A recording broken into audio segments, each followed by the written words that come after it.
বিধানসভা নির্বাচনের প্রচারের শেষ লগ্নে উত্তপ্ত হয়ে উঠেছে কালিয়াগঞ্জের রাজনৈতিক পরিবেশ। নির্বাচন কমিশনের নির্দেশ অনুযায়ী মঙ্গলবার বিকেল 5টা পর্যন্ত প্রচারের সময়সীমা থাকায় শেষ মুহূর্তে জোর কদমে প্রচারে নেমেছে রাজনৈতিক দলগুলি। প্রখর রোদ উপেক্ষা করে এদিন কালিয়াগঞ্জ বিধানসভা এলাকায় ব্যাপক প্রচার চালান তৃণমূল কংগ্রেস প্রার্থী নিতাই বৈশ্য। দলীয় কর্মীদের সঙ্গে নিয়ে তিনি ভান্ডার অঞ্চল সহ একাধিক এলাকায় জনসংযোগ করেন। প্রচারের ফাঁকে তিনি বলেন, এতদিন কালিয়াগঞ্জ বিধানসভা বিরোধীদের দখলে থাকলেও এবারের পরিস্থিতি সম্পূর্ণ ভিন্ন। মানুষের মধ্যে পরিবর্তনের স্পষ্ট ইঙ্গিত মিলছে এবং তারা আর আগের ভুল করবে না বলেই তার বিশ্বাস। রাজ্যে তৃণমূল সরকার পুনরায় ক্ষমতায় আসবে বলেও তিনি আশাবাদী। এদিন তিনি আর কি জানিয়েছেন শুনুন।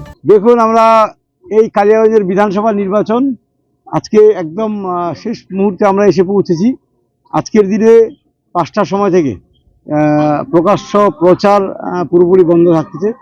সেই জায়গা থেকে কালিয়াগঞ্জ বিধানসভার আমরা প্রতিটা বুথে বুথে আজকের দিনে আমরা প্রতিটা বুথে বুথে বুথের যারা আমাদের ওয়ার্কার্সরা রয়েছে, কর্মীরা রয়েছে এবং বুথে যারা তৃণমূল কংগ্রেসের সমর্থক রয়েছে তারাই স্বতঃপ্রণোদিতভাবে দেখুন না, আজকে আমরা পূর্ব ভান্ডারে রয়েছি। এখানে আজকে আমার দিদি ভাইরা এই গ্রামে এত প্রখর রৌদ্র, মানুষ বাইরে বেরোচ্ছে না, তারপরেও এত উৎসাহ উদ্দীপনা নিয়ে আমার দুই পঞ্চায়েত সমিতির মেম্বার্স কর্মাধ্যক্ষরা রয়েছে, আমার দিদি ভাইরা রয়েছে, সবাই মিলে আমাদের গোটা এই বুথের যারা মানুষজন প্রায় তারা একসাথে দল মত নির্বিশেষে আজকে মিছিলে নামছে।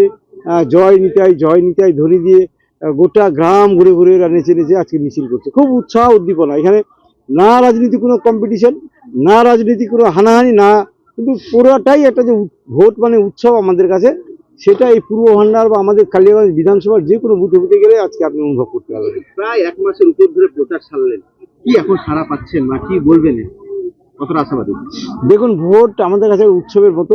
আর ভোট যেদিনই ডিক্লেয়ার হয় তারপর থেকে তৃণমূল কংগ্রেস শুধু ভোটে নয়, আমরা আগে থেকেই মানুষের সাথে পাশে থাকি এবং কালিয়াগঞ্জটা যেহেতু একটা বরাবরই শক্ত জায়গা, বিজেপি শক্তিশালী ঘাঁটি করে রেখেছে, তো সেই জায়গা থেকে এইবার অন্ততপক্ষে কালিয়াগঞ্জ বিধানসভার মানুষ অনুভব করতে পারছে। প্রথম মনে হচ্ছে আমার যে সরকারটা তো চেঞ্জ হবে না, এটা নিশ্চিতভাবে সবাই বুঝে গেছে।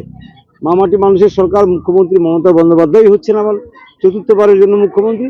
এবার কালিয়াগঞ্জে প্রথম মনে হচ্ছে যে না, মানুষ এবার পজিটিভ সাইডে থাকবে, অর্থাৎ যেদিকে সরকার তৃণমূলের হচ্ছে, ঠিক কালিয়াগঞ্জের বিধানসভাতেও মানুষজন সিদ্ধান্ত নিয়েছে যে তৃণমূলের সাথে থেকে তৃণমূলের বিধায়ক বানাবে। বাড়তি কি পাও না যে আপনি দাঁড়ানোর ফলেই কি এই ধরনের উৎসাহটা মনে হচ্ছে? না, এরকম না। এখন মানুষ এটুকু আমার আগে থেকেই ভরসা বিশ্বাস ছিল যে মানুষ আমাকে ভালোবাসে, কারণ আমি মানুষের প্রতি কোনোদিন অন্যায় করিনি, কোনো মানুষের প্রতি আমি চিটিং করিনি, কোনো মানুষের কাছে অবৈধভাবে আমি 5টা টাকাও কোনোদিন নেইনি। তো সেই জায়গা থেকে মানুষের বিপদে আপদে যতটা পেরেছি থাকার চেষ্টা করেছি, যতটা পেরেছি কাজ করেছি।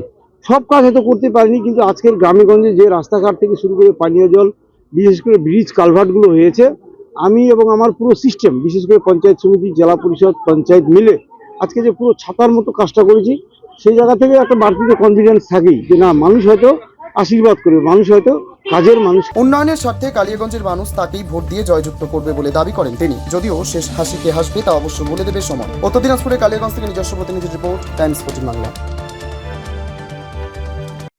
মুখের উজ্জ্বলতা হারিয়ে গেছে, স্পট পড়ে গেছে, ব্রণ ভর্তি, তাই আর দেরি না করে আজই আসুন রায়গঞ্জের চণ্ডীতলায় হেলথ প্লাস মাল্টি স্পেশালিটি ক্লিনিকে এবং এখানে পান অভিজ্ঞ ডাক্তার দ্বারা ফ্রি স্কিন টেস্ট।